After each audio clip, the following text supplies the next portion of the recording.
burning desire. Nina knew she shouldn't have come. The party was loud, filled with the smell of spilled alcohol and smoke curling from half-burned cigarettes. But she also knew he would be there.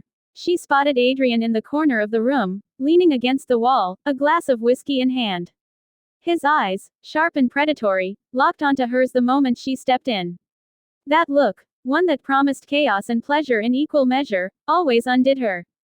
He made his way to her slowly, deliberately, like a wolf stalking its prey. Couldn't stay away, could you? He said, his voice low, teasing.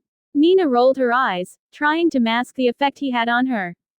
Don't flatter yourself, Adrian. I was invited. By me. His smirk widened, and he stepped closer, invading her space.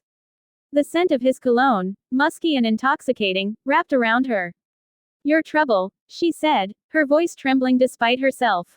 Trouble's what you like. He tilted his head, brushing a strand of hair from her face. She hated how he could read her so easily, how he pulled her into his orbit no matter how hard she tried to resist. They were like fire and gasoline, explosive, destructive, and impossible to put out. Before she could respond, his hand slipped around her waist, pulling her closer. His lips found her ear, his breath warm. Tell me to stop. Her heart raced. She should tell him to stop.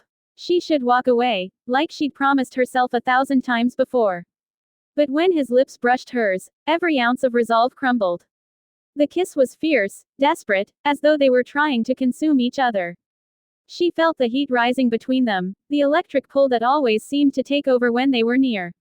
Adrian, she whispered, but he silenced her with another kiss, pressing her against the wall. You drive me insane, he growled, his voice laced with frustration and hunger. You ruin me, she shot back, her nails digging into his shoulders. Their passion was raw, almost violent in its intensity.